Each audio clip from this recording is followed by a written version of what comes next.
Então, galera, a aula de hoje a gente vai estar falando justamente de lançamento oblíquo, tá certo? A gente primeiro considera ele no vácuo, né? Por que a gente considera ele no vácuo? Justamente para desprezar a resistência com ar, então força de atrito com ar. Então, como seria esse lançamento? Se a gente descrever ele, por exemplo, uma bola, né, uma esfera, esse lançamento ele teria essa característica aqui.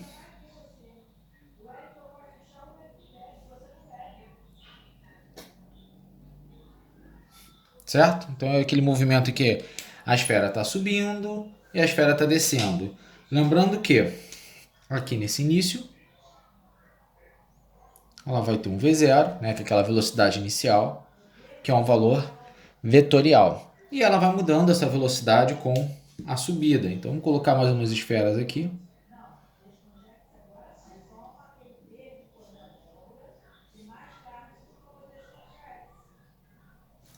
Então se eu for desenhar ali as velocidades, consigo perceber que existe uma diferença, ela vai mudando de sentido.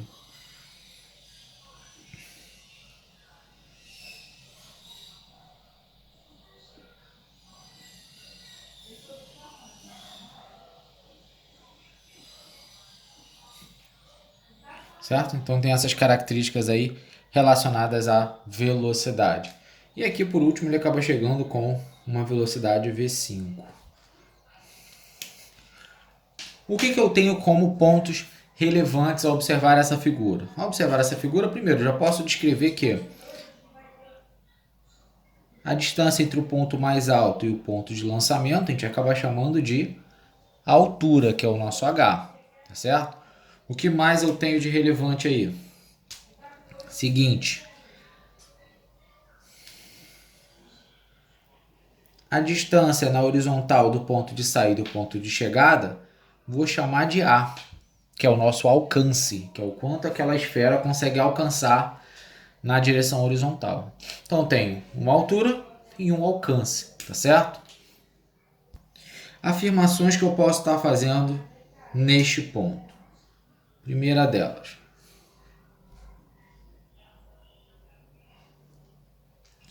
Então, quando trabalho com afirmações, a gente pode observar que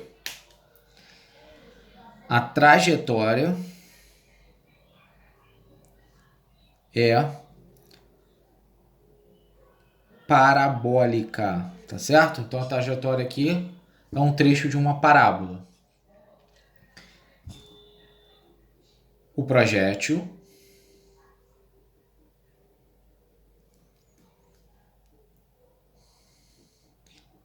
retorna à altura de lançamento. Lembrando só tomar um cuidado com essa afirmação, né, que eu estou falando justamente se ele foi lançado, por exemplo, do solo, ele acaba chegando ao solo, tá bom? Então ele parte e retorna à mesma altura. Se eu estiver lançando ele de uma mesa, por exemplo, aí dependendo da situação, se não for no mesmo tempo de subida e descida, pode ser que eles não estejam na mesma altura do solo.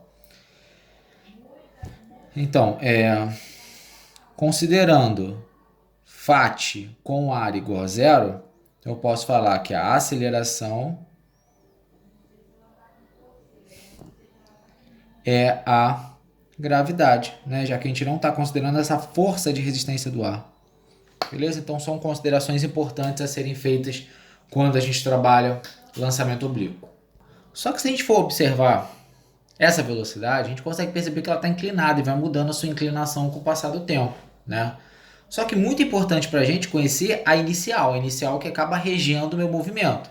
Então eu preciso decompor essa velocidade. Como assim decompor? Vou colocar aqui embaixo. Se eu tenho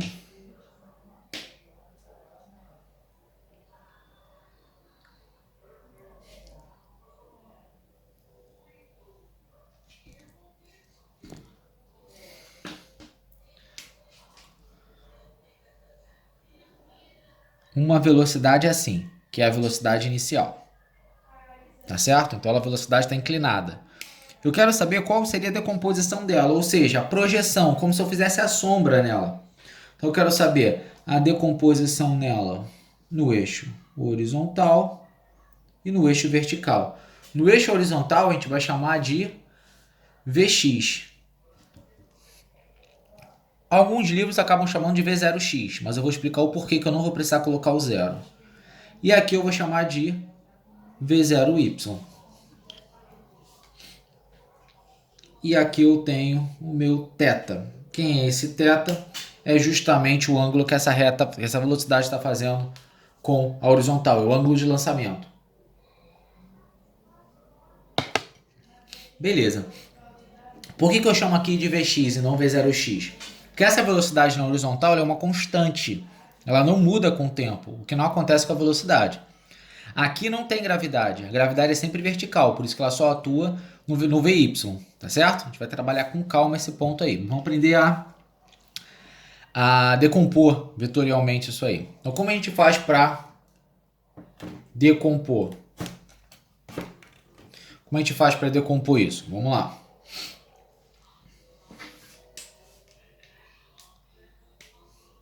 Se a gente for observar esse triângulo, né, eu posso redesenhá-lo. Então, vamos redesenhá-lo aqui do lado.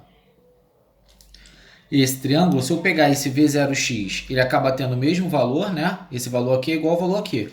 Então, eu vou redesenhar para o seguinte triângulo. Certo? Aqui a gente tem o θ, aqui a gente tem o V0y, V0x, que é o Vx no caso, e aqui a gente tem o V0. Beleza? Então é isso que a gente vai estar decompondo. Como seria justamente essa análise? Ó, vamos colocar aqui embaixo. Seno de θ é igual a cateto oposto dividido pela hipotenusa. Então eu posso falar que o meu V0y ele é igual a V0 vezes seno de θ. Beleza?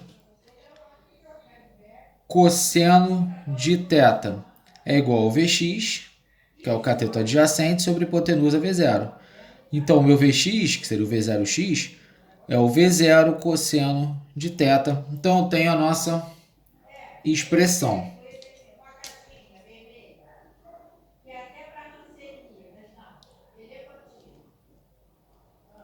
Tá certo? Então, aí, nossa primeira relação tomando como base essas características. Decomposição das duas velocidades que a gente vai estar usando bastante quando fala de lançamento oblíquo. Vamos passar a folha para a gente estar continuando.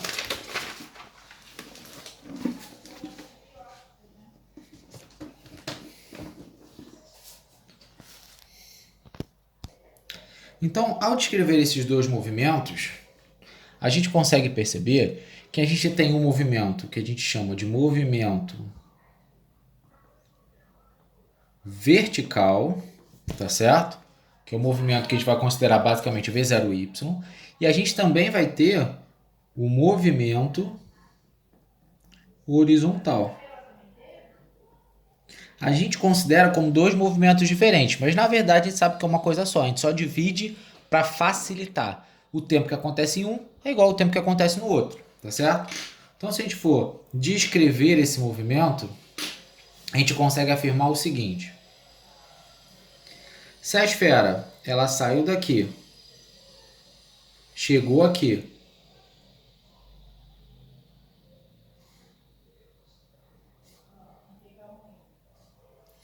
então qual é o movimento que essa esfera está fazendo?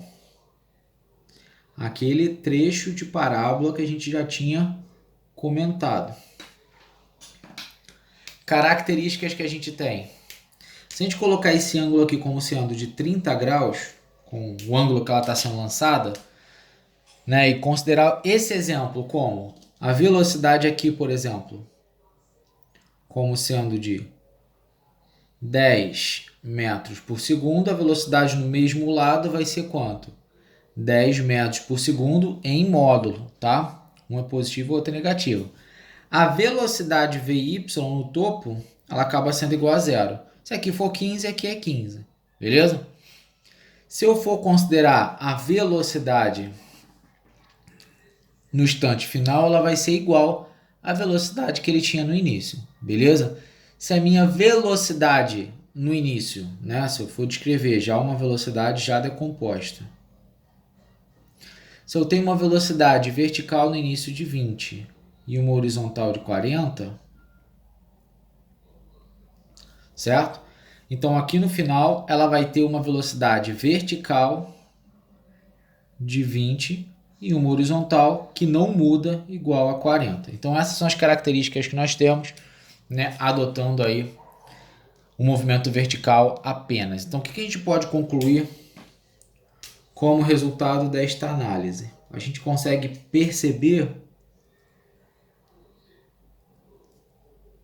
que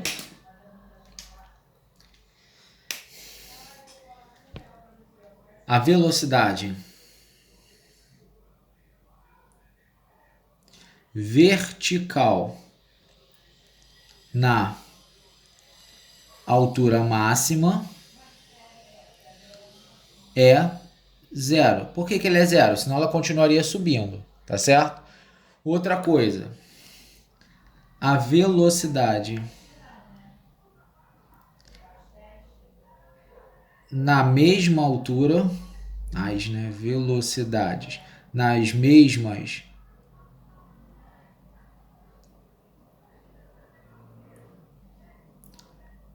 são iguais. Ou seja, a velocidade aqui é igual a velocidade aqui. O último aqui que a gente tem para falar seria justamente que a velocidade de chegada será igual a de partida. Então tem essas características aí dentro desse movimento vertical. Agora, quando a gente fala de fórmula, o que a gente tem? A gente consegue prever que se a gente utilizar Torricelli, v ao quadrado, que é a velocidade final, né? Vamos chamar de y, é igual a v0 y ao quadrado mais 2a delta s, que delta s é a altura. Essa altura máxima, você consegue relacionar ela, vou ter que colocar ela em azul, que a gente está usando aí para a fórmula. Então essa altura, joga para o outro lado, a altura máxima, isso aqui a gente sabe que é zero, tá certo? Então se a gente for considerar a altura máxima, e sabendo que essa aceleração é menos a gravidade, ó, porque a bola está subindo e a gravidade é para baixo, então isso aqui vai ficar v0y ao quadrado. Só que quem é o v0? O y. Acaba sendo v0 ao quadrado vezes o seno ao quadrado de θ dividido pelo 2g. Tá certo? Então essa formulazinha aí, uma das expressões utilizadas que acaba aparecendo até nos livros didáticos. Beleza? Os outros só basicamente vêm dado que a gente já sabe de MRUV, né? Aquelas três funções, aquelas três relações, uma delas é a equação de Torricelli que eu coloquei aqui, mas existem as outras, né? É a fórmula de sorvetão, então V igual a V0 mais AT. Agora, quando a gente fala do movimento horizontal, a gente tem alguns pontos interessantes a serem trabalhados, que eu já vou colocar como observação. Primeiro, esse movimento está em MRU. O outro era MRUV, tinha a gravidade atuando aqui, ó. Tinha a gravidade, era MRUV. Esse é MRU, tá certo? Não tem nenhuma força que atua na horizontal neste caso, tá certo? Então seria basicamente o nosso MRU. Então aqui eu já posso falar que os tempos de voo são iguais. Devia ter colocado de laranja. Os tempos de voo são iguais, né? Ele acaba sendo tempo de voo também do MRUV. A gente divide só para facilitar, mas eles são iguais. Como eu faço para achar o tempo de voo lá no MRUV? Então vamos lá. Vou até colocar aqui do lado. Ó. Do MRUV, lá na opção anterior, a gente conseguiria achar o tempo de voo na seguinte relação. A gente saberia que, vou escrever de vermelho, a gente saberia que, se a gente for lembrar, V igual a V0 mais AT. Só que aqui a minha velocidade é vertical final. Se a gente for considerar o ponto final, né? Esse ponto final ele vai ser metade do tempo de voo, metade subindo e metade descendo. Então, se eu for considerar esse tempo como tempo de voo, eu teria que multiplicar isso por 2. Mas vamos lá. A velocidade aqui é 0, que é no ponto mais alto. O V0 vai ser justamente o meu V0 seno θ, que eu decompus, né? Porque já que isso aqui é V0y, menos gravidade vezes o tempo. Então, quem seria o tempo? O tempo seria V0 seno de θ sobre G. O meu tempo de voo ele seria o dobro disso, né? Deixa eu colocar aqui para o lado. O tempo de voo seria 2V0 seno θ sobre G. Isso aí seria a relação do tempo de voo lá do MRUV. Só que esse tempo de voo também vale para o movimento horizontal. Se ele também vale para o movimento horizontal, eu consigo achar o alcance. Lembrando, o alcance no MRU é a mesma coisa que deslocamento. É igual a velocidade, que é o meu Vx, vezes o tempo de voo. Então, o meu alcance vai ser igual ao meu Vx, que é o meu V0 vezes cosseno de θ, tá certo? E agora vamos multiplicar pelo tempo de voo, que é 2V0 seno θ dividido por G. Então, ó, V0 vezes V0 é V0 ao quadrado. Então, o meu alcance é igual a 2V0 ao quadrado seno θ cosseno θ dividido por G. Podia parar aí. Mas eu posso melhorar usando trigonometria, né? Posso fazer o seguinte, ó. Falar aqui.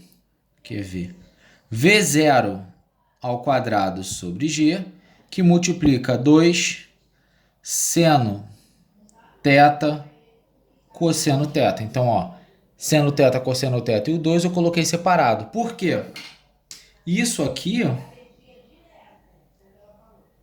é justamente a soma de arcos, é o seno de 2θ. Então, essa formulazinha, ela se resume a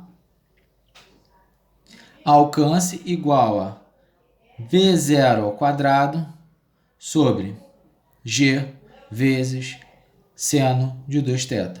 Pô, preciso fazer isso tudo aí? Não, né, gente?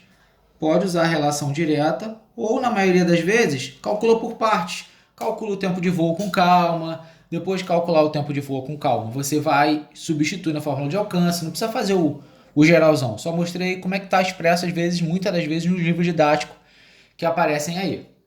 Beleza, galera? Então isso aí foi nosso lançamento oblíquo. A gente vai estar fazendo aí mais exercícios. Vamos fazer exercícios tanto de lançamento horizontal como lançamento oblíquo na nossa próxima aula e dando uma fortalecida nesses importantes conteúdos. Beleza? Então até a nossa próxima aula. E a nossa próxima aula provavelmente aí vamos tentar fazer em live.